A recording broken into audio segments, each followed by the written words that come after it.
There's a lot of horrible nutrition advice out there. Like, there is some seriously horrific stuff, which I'm sure you're aware of. Some of it is word of mouth, some of it is born out of viral trends, and some of it is actually given by healthcare providers who, while likely have good intentions, don't actually have any background or education in nutrition science. So while the spectrum of ridiculous nutrition advice is like a rainbow, today I want to share with you the number one type of advice that I see over and over and over again, spanning various generations of women, that often negatively impacts their mental cognition, blood sugar, hormones, energy, and their mood.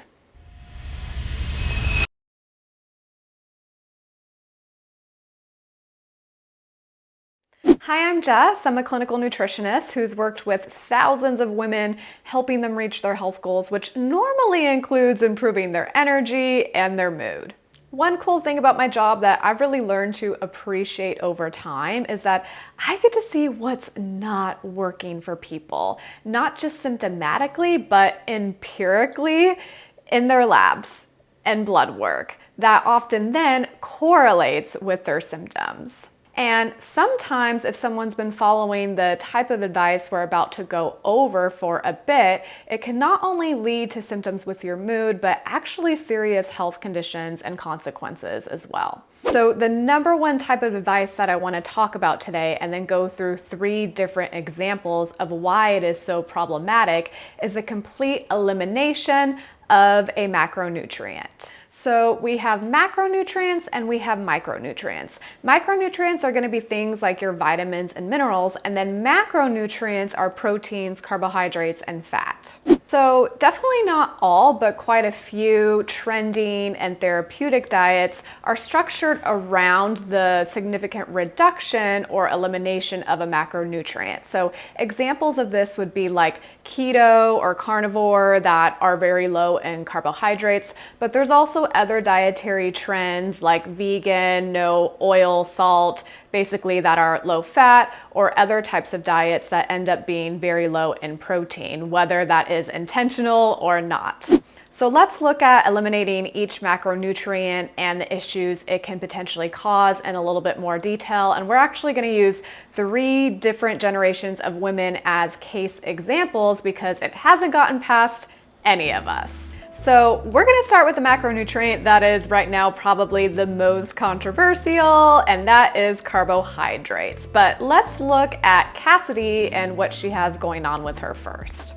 Cassidy is a 30-year-old female who is super into health and fitness, and she's actually trying to train for a marathon right now. Cassidy's main complaint is that she really struggles with depression and anxiety, and this is actually one of the reasons why she works out so much, because working out helps get those endorphins going and often lifts her mood, but it normally is temporary. Overall though, she really only has 1 week out of the month where she feels good, and then the closer she gets to her period, the more she tends to enter a clinical depression. So Cassidy is pretty on top of what's trending in health and wellness, and she's been low carb for a while now, but recently did keto for several months. When she went on keto, her brain fog lifted and she felt like her mental clarity was better. But after being on it for a little over a month, she actually felt like her mood and depression was getting worse, and she lost her period. So what's the issue here? Even though carbohydrates are quite controversial, carbohydrates actually support the production of our neurotransmitters like serotonin, dopamine, and GABA. Low carbohydrate diets are so popular right now, and rightfully so, because we have a huge issue with insulin resistance, and a lot of people that go from like a standard American diet where they're having a lot of processed carbs to something like keto or carnivore or just lower carb in general, those people are likely going to see a lot of improvements in their mood. Because if someone is insulin resistant, they have inflammation in their body and in the brain, and reducing inflammation in the brain is going to improve your mood. The one population that I don't see people do as well with a very low carb diet is females of childbearing age. So we can look at serotonin synthesis as an example here. As you can see, tryptophan is the first step in serotonin synthesis, which is an amino acid that we really need. But tryptophan actually has a hard time crossing the blood-brain barrier, and carbohydrates actually help tryptophan cross the blood-brain barrier and make this amino acid more available for us to use. One important takeaway regarding tryptophan and carbohydrates for females is that studies that have been done on women with PMS and PMDD show that women have aggravated symptoms, especially their mood, during tryptophan depletion. So if women are struggling with their mood, especially if it correlates with their cycle, we want to make sure that there's enough tryptophan available, and carbohydrates help with that. So what's going on with Cassidy?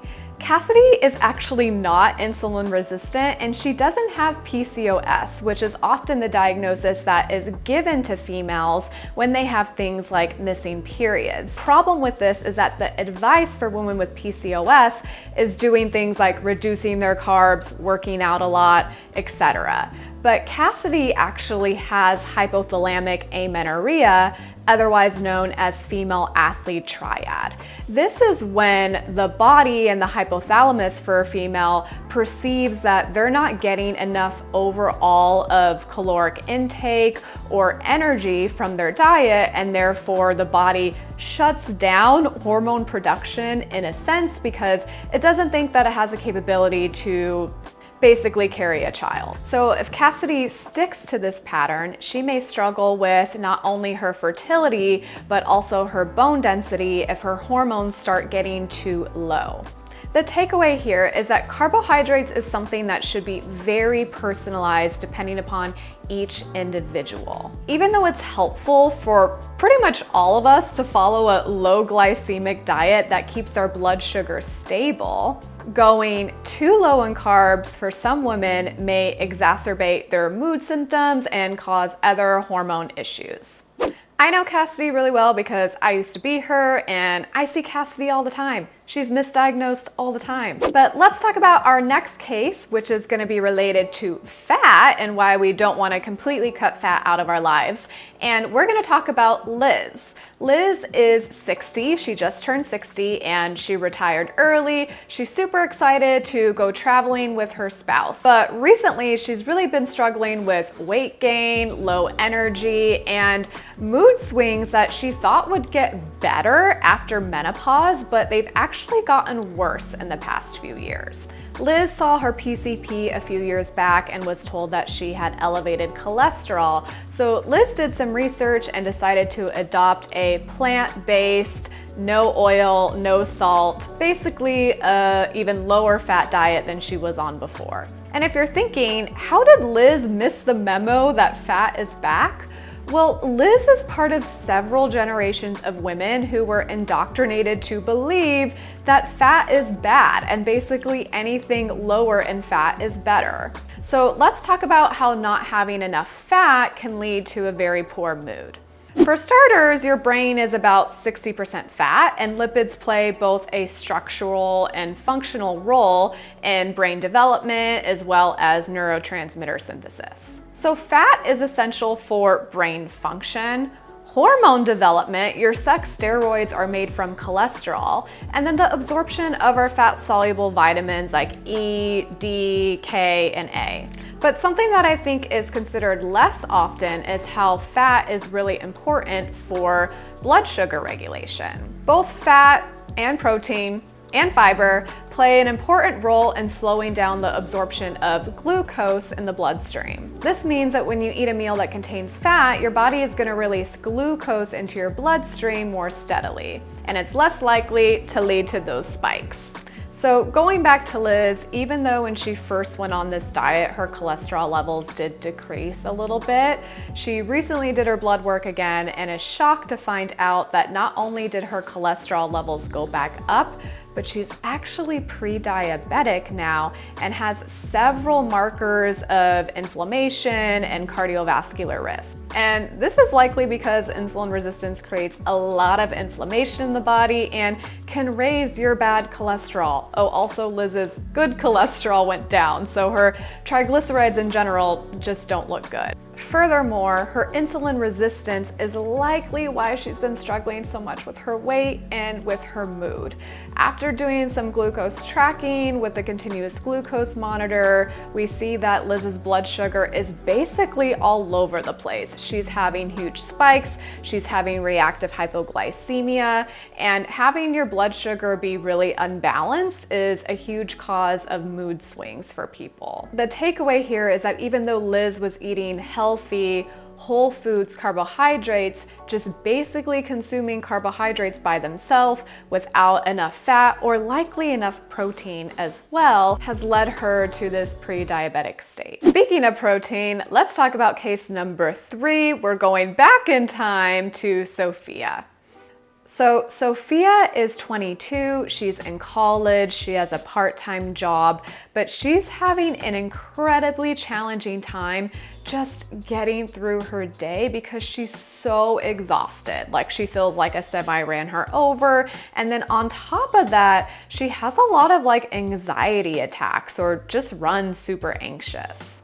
Sophia is a vegan. She became a vegan when she was 17, so it's been about 4 years now. And before that, she was also vegetarian. Most of her family is vegetarian. Sophia is also gluten-free as well as being dairy-free from being a vegan. She doesn't eat a lot of processed foods. She tries to eat as clean as possible for what that means to her because she wants to feel well.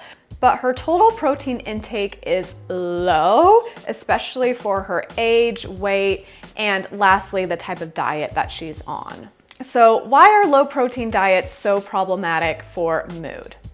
Well, first off, we need amino acids to make new brain proteins, so deficiencies can really impact the nervous system. But in addition to this, all of our neurotransmitters, or our feel-good neurotransmitters, are made from amino acids. So if we don't have an adequate pool of these, we don't have enough to support neurotransmitter synthesis or good functioning neurotransmitter synthesis. So going back to Sophia, she's actually not even getting 50 grams of protein a day right now. But even if she was, it likely still wouldn't be enough because she's relying on getting these protein from plant sources, or solely plant sources. See, plant proteins are less digestible than animal proteins, which means that we get around 70 to 90% of a particular nutrient, as opposed to animal proteins where we get about like 90 to 95. So if someone's on a vegan diet, it's often recommended that they compensate for the lower digestibility of not only protein,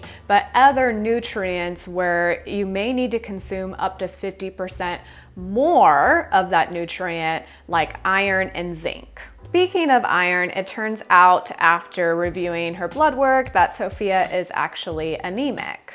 So the lack of protein in her diet has led her to not getting enough amino acids or iron to support her mental health and energy as well.